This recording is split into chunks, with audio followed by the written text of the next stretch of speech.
স্বাগত তসলিমা নাসরিনকে। কলকাতা এমন শহর, বিশ্বের বহু দেশ থেকে বহু মানুষ এখানে আসেন আর আগের থেকেও এসছেন। সারা ভারতবর্ষে যেমন মৌলবাদের প্রাদুর্ভাব হয়েছিল, পশ্চিমবাংলায়ও হয়েছিল। পশ্চিমবাংলার মানুষই মুক্ত করেছেন, তাই মুক্ত মনারা সবাই এখানে আসবেন, তাদের বক্তব্য রাখবেন। কলকাতার মানুষ শুনতে চায়। যারা কলকাতার মানুষকে, বাংলার মানুষকে এইসব থেকে বঞ্চিত করেছিল, মানুষ তাদেরকে সরিয়ে দিয়েছে। খুব ভালো কথা। সরকারের যে অ্যাচিভমেন্ট, মাননীয় মুখ্যমন্ত্রী কথা দিয়েছেন, আমাদের ম্যানিফেস্টোতেও ছিল মহিলাদের জন্য বিশেষ ব্যবস্থা এবং জীবনযাত্রাকে গতিশীল করতে। আজ কলকাতা এমন একটা শহর, সারা দিন রাত লোকে এখানে কাজ করেন, যান। আইটি সেক্টর থেকে অন্যান্য ডিপার্টমেন্টে কাজ চলছে। আমরা চাই দিন রাত মানুষ কাজ করুক এবং প্রগতি হোক। মহিলাদের রাস্তায় বেরোনো, রাত্রে অফিস করা বন্ধ করে দিয়েছিল সরকার। কোন দিকে? মধ্যযুগের দিকে নিয়ে যাচ্ছিল। তো আজকে বিশ্বের সঙ্গে তাল মিলিয়ে যদি চলতে হয়, এগুলো আমাদের করতে হবে। সরকার ক্ষমতায় এসেই পরপর এই ধরনের স্টেপস নিচ্ছে। দেখুন, প্রজেক্ট, পাথর গেঁথে দেওয়া, এগুলো তো আমরা দেখছি 50 বছর ধরে। কাজ কিন্তু এগোয় না। বাংলায় মানে ভারতবর্ষের একদম প্রথমে বোধহয় মেট্রো কলকাতায় শুরু হয়েছিল সেই 80 সালের দিকে। কত বছর হয়ে গেল? 40-42 বছর হয়ে গেল। কলকাতায় মেট্রো কতটা সম্প্রসারিত হয়েছে? কেন হয়নি? ওদিকে এতদিনে বারুইপুর, এদিকে কল্যাণী হয়ে যাওয়া উচিত ছিল, কিন্তু হয়নি। আজ সেটা করতে, অথচ দিল্লি থেকে আরম্ভ করে একাধিক শহর, আজ তো 50 বেশি শহরে মেট্রো চলছে। সেখানে দেখুন 10 বছরের মধ্যে মেট্রো কোথা থেকে কোথায় পৌঁছে গেছে। সমাজ জীবনকে গতিশীল করার জন্য আধুনিক ব্যবস্থা গ্রহণ করা উচিত। এখানে রাজনীতি হয়েছে। মেট্রো রেডি হয়ে যাওয়ার পরেও চিংড়িঘাটায় জয়েন করতে দেওয়া হয়নি, ইচ্ছাকৃত, খালি রাজনীতির কারণে।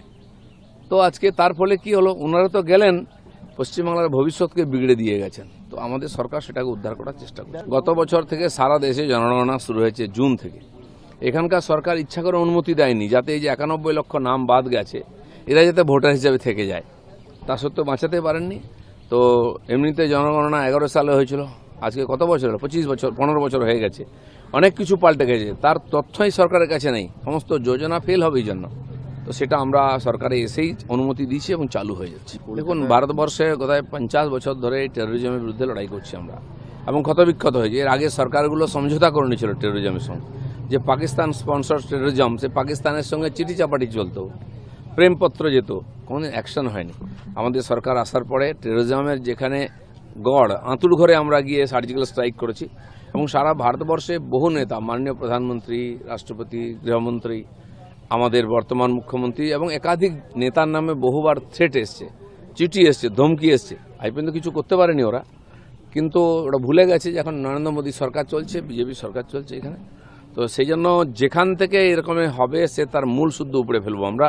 আজ সারা দেশের সরকার এবং ভারত সারা দুনিয়ায় মানে যে টেরোরিজমের বিরুদ্ধে নেতৃত্ব দিচ্ছে নির্মূল করার জন্য। বিশ্বেতে বহু বছর ধরে এই ঘটনা ঘটছে, বহু লোক তার বলিও গেছেন।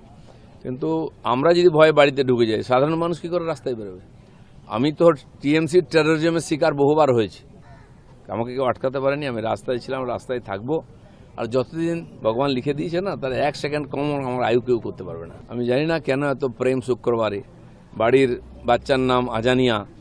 পশ্চিমবাংলার A to Z সব পাল্টে দেওয়া হয়েছে, আমাদের কালচারকে, কৃষ্টিকে, পরম্পরাকে। তো উনি লাভ কিছুই করতে পারেননি, বাংলার অনেক সর্বনাশ করেছেন। আমরা সেগুলো রিপেয়ার করছি। ঠিক আছে, যারা গালিগালাজ দিয়েছে, কিছু অর্বাচীন, তাদেরকে একটা শক্তি আছে চিরদিন এই ধরনের সরল সিধা মানুষগুলোকে নাচিয়ে নিজের কার্যসিদ্ধি করার চেষ্টা করে। মহিলাদেরকে সামনে নিয়ে যায়, শ্রমিকদের নিয়ে যায়, যারা ইনোসেন্ট, এবং এই টিনেজার বাচ্চারা যারা কলেজে পড়ে করে, একটুখানি মিডিয়ায়, সোশ্যাল মিডিয়ায় ভাইরাল হওয়ার জন্য কি বলছে ভুলে গেছে। তাদের পরিবারের লোকেদেরও এরকম আছে। এই যদি জেনজি হয়, এই যদি ভারতের ভবিষ্যৎ হয়, তো কোন দিকে যাবে? কিন্তু আমরা এই পোকাকে উপড়ে ফেলবো। আজকে দেখুন, যারা করেছিল তারা কীভাবে কেঁদে কেঁদে ক্ষমা চাইছে, মানে তারা ভুলটা বুঝতে পেরেছে। এই যে একটা মাঝখানে কদিন উৎপাত হলো, ভারতবর্ষের আন্দোলনকে কলুষিত করলো যারা। আমি তো বলি, বাচ্চারা তো আছেই, কোর্ট বলেছে 18 বছরের নিচে তার বিরুদ্ধে ব্যবস্থা নেওয়া যাবে না।